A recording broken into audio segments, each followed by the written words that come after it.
So on one of my recent videos that I posted, it was actually the build project of, I believe it was the build project of this Collins on the Killinger handle. I was talking about the higher center line on the plums versus the kind of more shallower or lower center line on the Collins, and for that matter, the Collins Legitimus too. And the viewer had written a comment saying that they believed that the Plum Connecticut that I had showed in the video was potentially a Tasmanian pattern. So that got me thinking, one, do I really know? I think it's a Connecticut pattern, but I figured to make an interesting video kind of talking about my understanding of what the difference between the Tasmanian patterns and what the Connecticut patterns are, and kind of open it up for discussion to see what you guys think, and what ways you kind of help determine the difference between two of those patterns, because there is a large amount of overlap to them. Because it's my belief that the Tasmanian pattern, which I have one here, is a modified version of the Connecticut pattern that was originally helped developed by Plum for the Australian and New Zealand hardwoods. So it's kind of like a specialized modified version of an already existing pattern. And if you guys have more information on it, or I misspeak and give some bad information, please comment down below and correct me.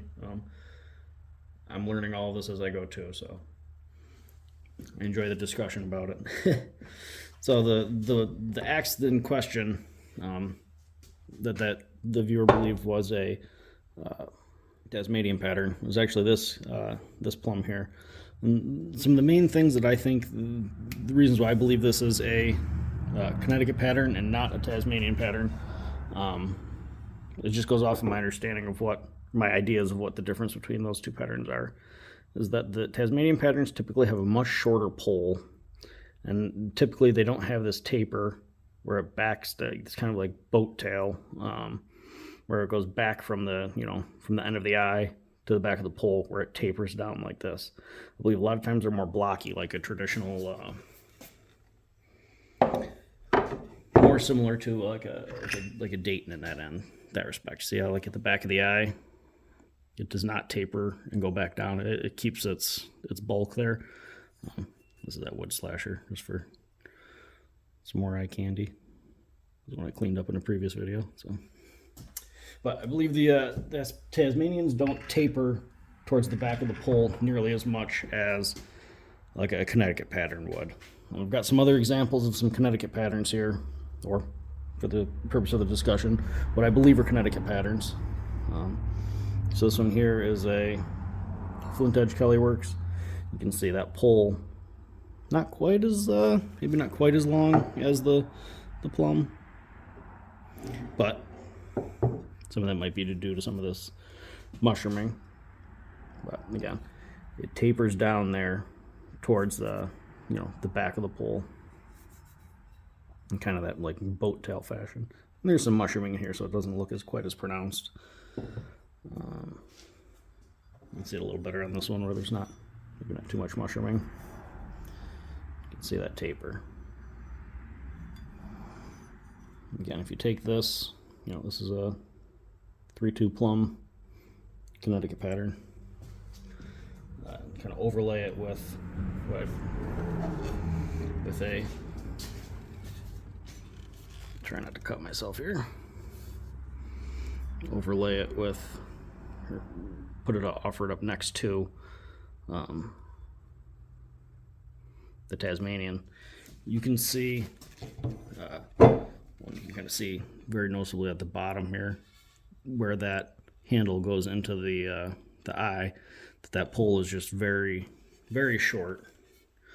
When you look at it from the top, that pole is very short. And I understand that with this high test, that it is kind of rounded, more like almost like a Michigan pattern.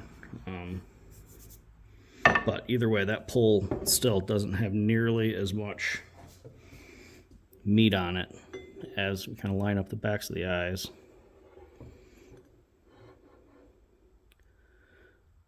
Doesn't have nearly as much meat on it as a traditional Connecticut pattern.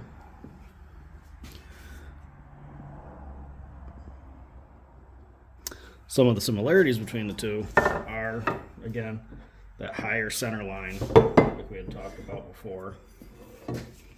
So you can see that plum has a fairly high center line, and that high test does also. One of the things about the high test, though, is it's more wedge shaped. And some of that might vary depending on what Tasmanian pattern you have, or what the maker is.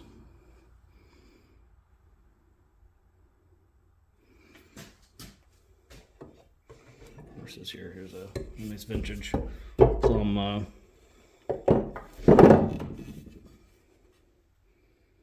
The Plum Victory one on the vintage handle. So if you compare like the higher center lines,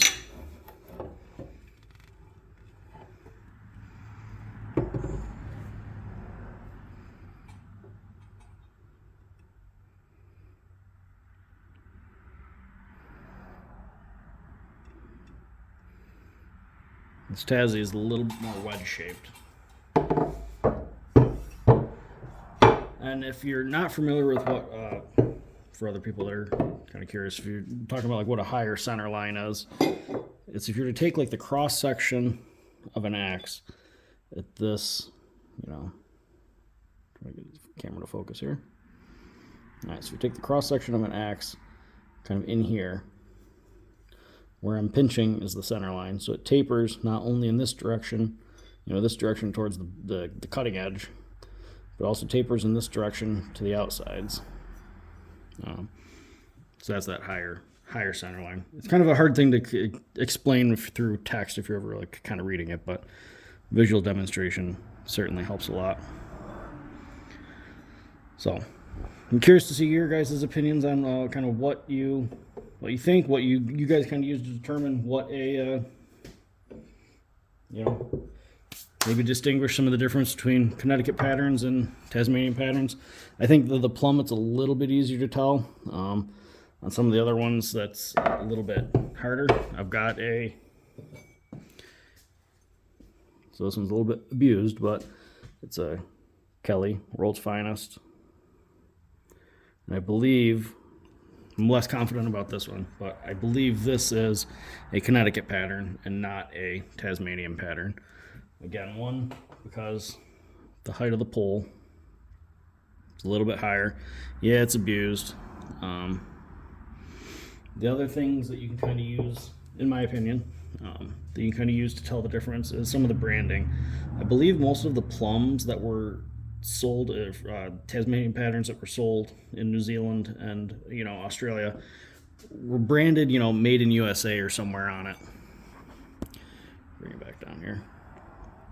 I believe most of the plums that were like sold in like New Zealand and Australia for use in those hardwoods were branded different than the stuff for the U.S. sale. I think they were like always stamped. A lot of times they were stamped up towards the pole, which is kind of uncommon for plum, with the exception of like the national patterns.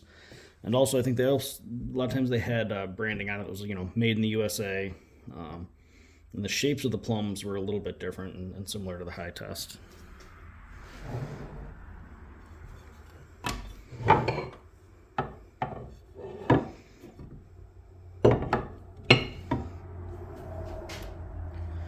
So you can see very similar in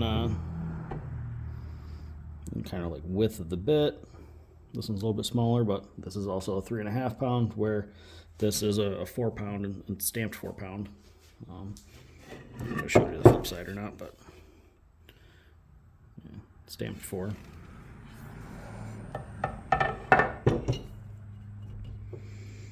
I think just commonness also plays a big factor in it. You can see, like, I'm in New York State, right? Upstate New York. So I'm much closer to that, like, New England area where Connecticut patterns would be way more common. Even though I did buy the majority is online. Just geographically, I think it's a lot more common to come across Connecticut patterns than it is Tasmanian patterns. I do like Tasmanian patterns. They're really cool. I'd like to get more of them, but they're expensive. So let me guys know what you think, what your thoughts are, kind of what you guys use to help determine the difference between them. I know there's a lot of patterns on axes aren't always as clear cut as it seems to be. There's a lot of times you've got axes that are,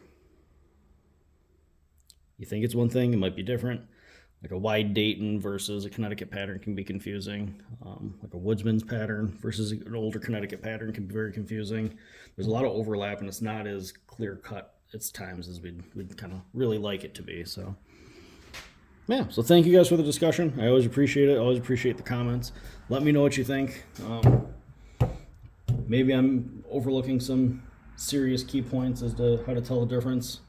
If I've missed it, please comment below and point out. I'd love to hear from you all. So. Thanks, everyone. Have a good one.